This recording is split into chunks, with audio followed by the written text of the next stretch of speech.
Hi, welcome to Carolyn Braden's Turning the Ordinary into the Extraordinary. Today I'm going to show you how to make a watermelon serving tray using very simple items that you can find at your local craft store. Here's what you'll need.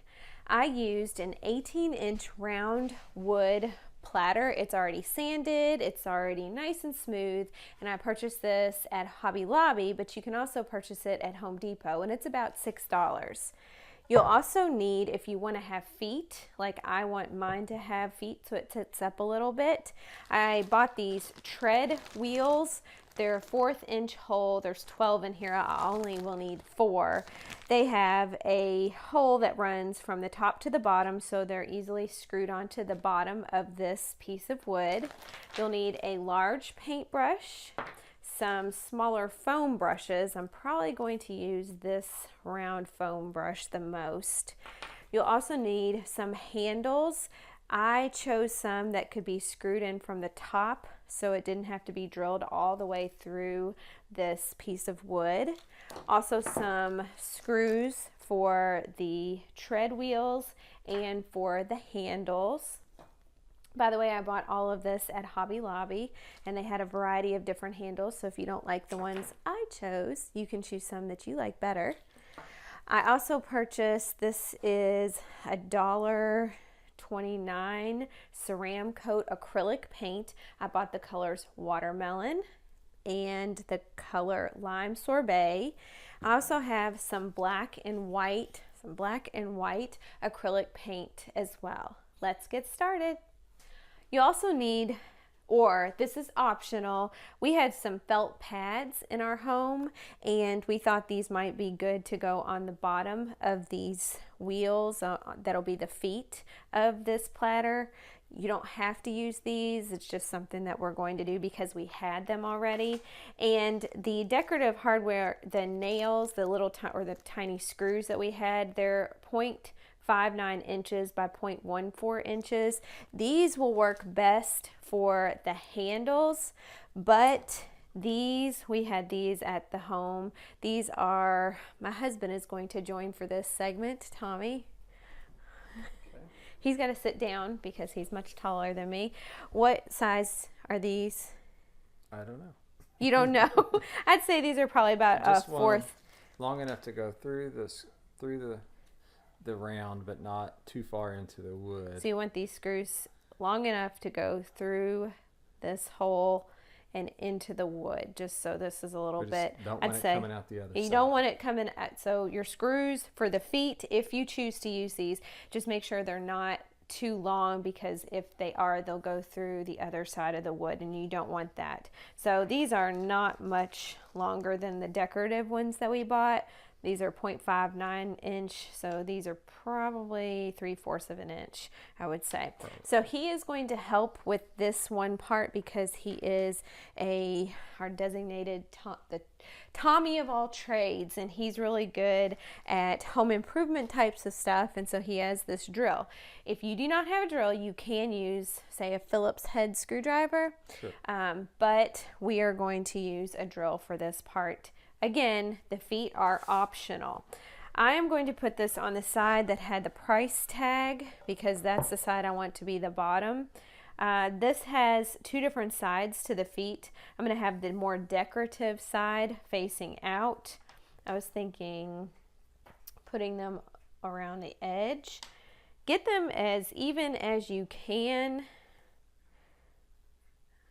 I like to eyeball it. If you want to use a measuring tape, you can. We're going to get one on and then position the others as we go. So he's going to just drill straight down. All right, so he got all 4 of these on, so that makes for a nice sturdy base. And they'll even out. I think we might have gotten them a little off. It's a little off, but that's okay because we've got the felt pads we'll put on later.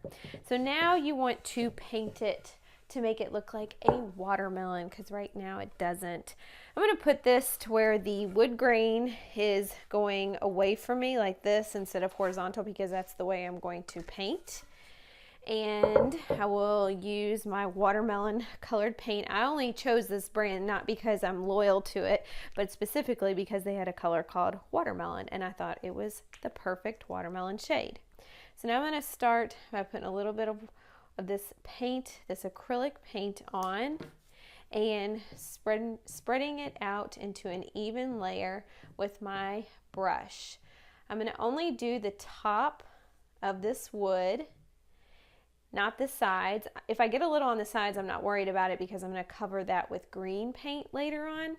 But for now, I'm just going to get a coat of the watermelon pinkish red on, and it looks to me that this is covering pretty well, but I still am going to do 2 coats. And when I paint, I'm going with the grain and making sure that it's all nice and clean as well. I dusted it off a little to make sure it didn't have pet hair on it, and it's going on nicely. And what you want to do is just keep putting on some more paint and spreading it on. It'll dry decently fast. After you get this first coat on, I'd let it dry for maybe an hour. Just depends on your environment. If you're in a more humid environment, it might take longer to dry. After you get the first coat on, paint on your second. Depending on the type of paint you use, you might need 3 coats. Just kind of eyeball it and see, but I am going to be using 2 coats. So I have both layers, 2 layers of the watermelon colored paint down, and it's nice and dry, and now I'm going to put a layer of white around the edges. Now I can still see some of the wood grain, and that does not bother me. If that bothers you and you don't want to see that, you could try priming the wood first with a white paint, but I'm just going to leave it just like this. So for the white layer, you need your white acrylic paint. Put a little bit on a paint tray, and I'm going to use this small round sponge brush and dip a little bit of this into the white paint, and then I'm going to start painting around the edges like this. And I want to get this on here. This might take a couple of coats to do as well, just like the red. It's soaking in pretty fast. I'm going to keep doing this all around it until I get all around the edges done.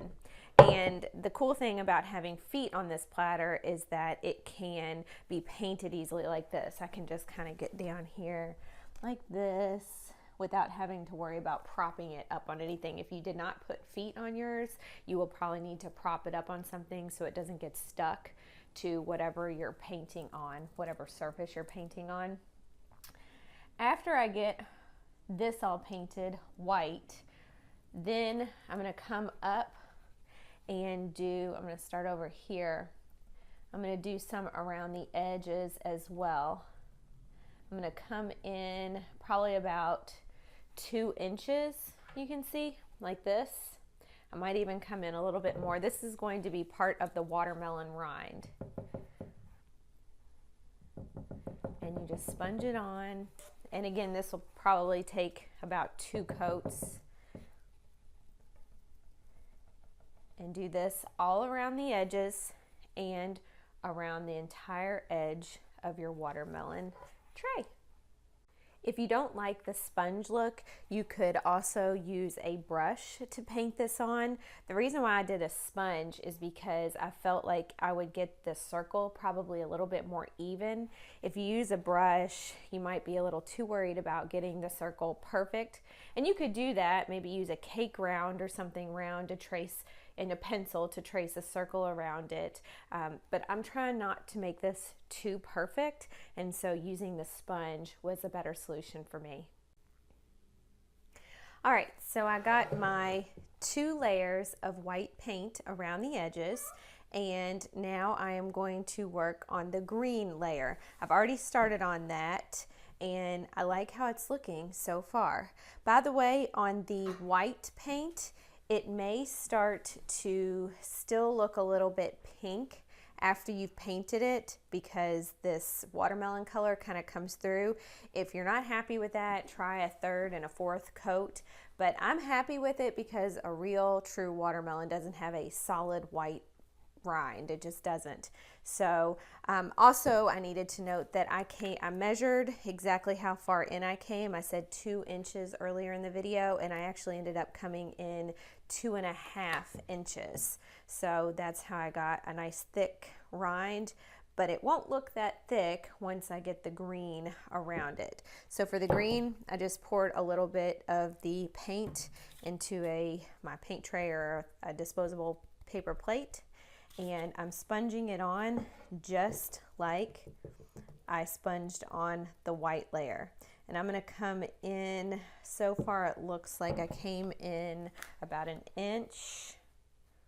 It's actually about 1.5 inches. So that's how I'll get the green part around, and I'm also going to paint this side as well. So I'll get 1 coat on, let it dry, and then do a second coat. Now it's time to paint the seeds. So you can either start by just putting some black paint into your paint tray or on a paper plate like I do. And you can just dip your brush, whichever one. I think I was gonna like the 1/8 of an inch to start because it's a little bit angled. Dip it in here and just freehand a whole bunch of seeds on there. That's one method. I came up with this other method that might help me see it before I actually do it. I found some pepitas, and they are totally dry, not roasted, not salted, no oil, which you don't, if they were oiled, you wouldn't want them on there. But I wanted to just kind of spread them out just so I could visually understand what this would look like. You can do a lot of seeds or not as many seeds. It's up to you, however you want it to look. I just thought this one might help me see it before I start painting the seeds on, because once you get to this point, the only option if you mess up the seeds is to repaint the black or the red part, the fruit part. So I kind of like this, not too many seeds, and I can kind of visually see them all laid out. I might want one more there and move them around a bit. And then what I plan to do, which I'll start in a moment, is start to pick up the seeds and paint wherever I see a seed. So you have to kind of maybe start more towards the center and work your way out, because if I started back here and then I started painting towards the center, my hand would probably get in the way and smear the other seeds. So I'm going to start, get a little bit of black paint, pull this in towards me. I'm going to pick up this one here, and the seeds also make for a really nice visual reference, so you can kind of see.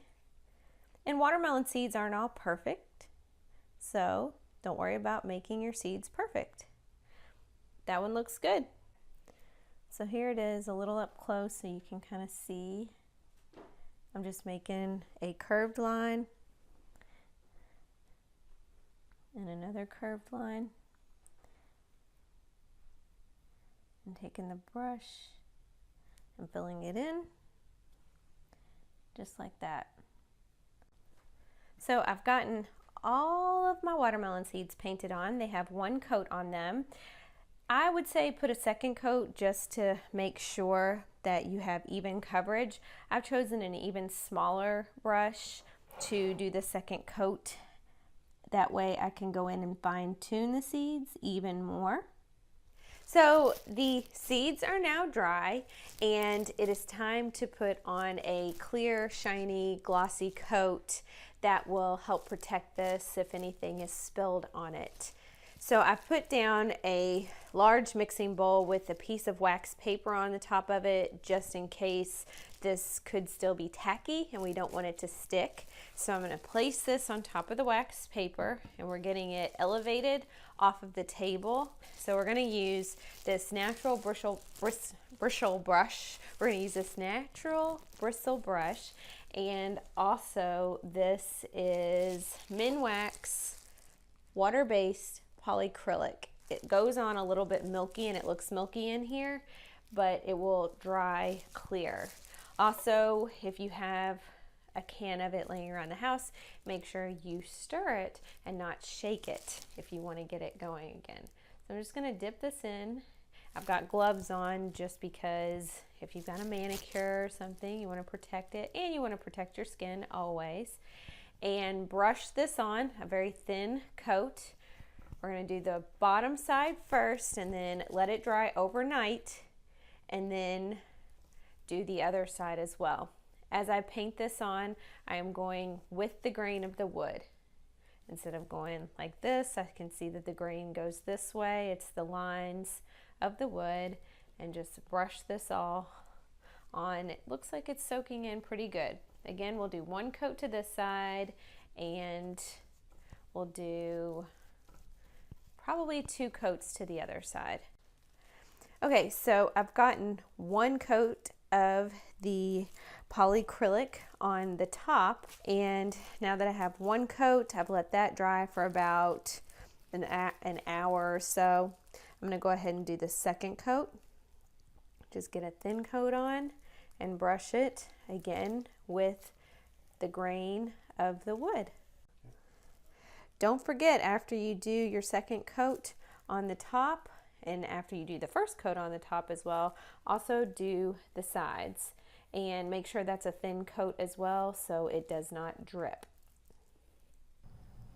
So there are 2 coats of the polyacrylic and I let it dry overnight, and now it's time to put the handles on. And so we've kind of eyeballed these. You can use the measuring tape, which we kind of did to make sure that they were even. It's best to get one handle on first and then eyeball it, or use your measuring tape to make sure you get the other one even with the other side.